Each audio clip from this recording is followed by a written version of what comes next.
Have you heard that the words lady and boss, time's been good to me. Still styling, still flying. Yes, so sexy, hot, I sizzle. I've been in contact with our governor, and he has agreed, and I have requested, and he has agreed to deploy the National Guard. As soon as they are available, they will be immediately deployed. We've ordered a curfew be in effect, instituting tomorrow the curfew citywide, 10 p.m. to 5 a.m. Again, there will be a citywide curfew, 10 p.m. to 5 a.m. This preliminary curfew will last for 1 week and be extended as it is necessary.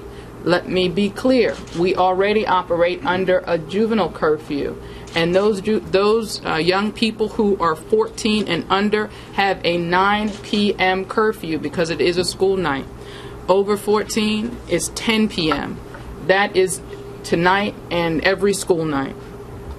Again, we have ordered a curfew to be instituted starting tomorrow, 10 p.m. to 5 a.m.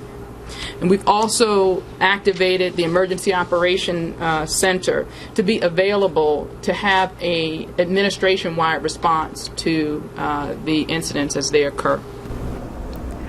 I'm Boss Amanishakhete. Today is April 27th, Monday, 2015. A day when a gentleman by the name of Freddie Gray, 25-year-old young black man, who was killed last week at the hands of the Baltimore police, was supposed to be laid to rest.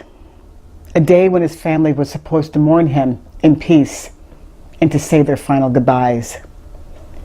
But today in Baltimore, they were met again with violence and disruption from protesters that are probably not even a part of the cause, who probably don't even know Freddie Gray's name, who decide they want to use this opportunity to be violent, to destroy, to take away the freedoms of others who want to protest in peace, who want to loot and steal from those who are innocent. I am outraged and I'm angry. And I don't want to hear from those of you who think these violent protesters have a right, in a sense, because they have displaced anger. That's bullshit. I come from the era of the 60s when Martin Luther King marched with non-violent protesters who didn't even fight back when police beat them down and sicked their dogs on them and killed many of them as well. They walked through the streets saying, "Let freedom ring, we shall overcome." And by those very words, they were attacked by racists, by Klan, and the police. And not once did they decide, we're going to destroy someone's property. We're going to burn down buildings. I don't want to hear that shit anymore. I'm angry too. I'm angry too. But I don't plan on going out burning down any buildings. I don't plan on going down and destroying someone's personal property. A person like you and me who goes out every day to try to make a living, every day to try to be a law-abiding citizens who are beat down on a daily basis by the top 1% who do everything from, I think I'm going to take some of my money and play Spider-Man today and walk down the side of a building. Or maybe I'll go jet skiing and have a naked woman on my back, while the rest of us are out here striving and working hard so we can make them richer. Those are the people, you violent protesters, us. We're the ones that you're destroying.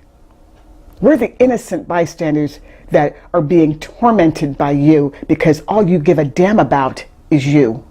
All you give a damn about is being violent.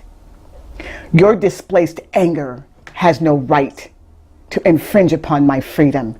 Your displaced anger has no right to stop those peaceful protesters who want to make their voices heard. I'm going to tell you, I'm going to make a prediction. Because a wise man once told me that sometimes when you're out there protesting to make your voices heard on an issue that needs to be heard, and as we all know, this issue of hands up, our black man cannot walk down the street in peace, where I have my nephews thanking God every day that they're still alive and didn't get gunned down, even though they just go to work and come home. My prediction is this, because this man once said to me, sometimes when you're trying to make a stance based on democracy, because we're supposed to be a democratic society, our Second Amendment right, freedom of speech, that sometimes the powers that be who want you just to succumb to their plan, which is the New World Order, go to work, come home, make them rich, and shut the hell up. But we've forgotten about that, haven't we? But those who are in Ferguson, in St. Louis, when they drive down their streets and see the buildings burnt down, they haven't forgotten the people who wanted to peacefully protest. So right now, as Freddie Gray's family mourns his loss and begs you violent bastards to stop what you're doing, we are sitting right now in a time where I predict that one day we will have a law on the books, martial law in this country, that says your right and freedom to protest peacefully has been denied. Your voices will no longer be heard. Your voices will no longer be heard. Your rights will be denied. And we will no longer be able to shout from the rooftops peacefully to stop the senseless killing of our black men around the country or any other issue dear to our hearts. Thanks to these violent so-called protesters, which they are not, I call them terrorists, now making it a challenge for any of us to be heard. That is my prediction. Until we figure out in this country how we're going to move forward together as a people and make sure that we make a change. Who are you? I'm just a soldier. And you sort of took it upon yourself to tell those young people to go away. Yes. When you're a little bit concerned about your own safety, I mean, there's a lot of bottles and rocks and things. Look, here's number one. I did 30 years, okay? Came out of Master Sergeant. I've seen more than all this. I've been through the riots already. This right here is not relevant. They need to have their butts at home. They need to be in their home units with their families studying and doing something with their life. Not out here protesting about something that's not really about nothing. They do not respect this young man's death, you know. Now, mama and daddy didn't lost a child. That could be them. So I'm very pissed. So what's your name? Valentine. And your first name? Robert. Robert Valentine. And you're a Vietnam vet. Yes. And you just decided to come out here and stand up against these guys. Yes. You know, a lot of people would think twice, wouldn't they? I love my country. I love my charm city. And I'm an American. I'm not black, white, red, or yellow, nothing. I am American. Are you concerned about what's happening to the community? Yes.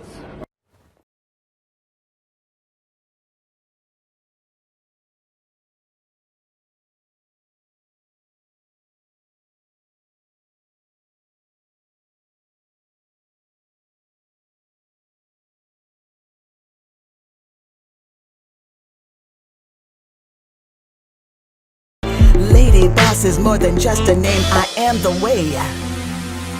One life, one moment. We must take control of our destiny.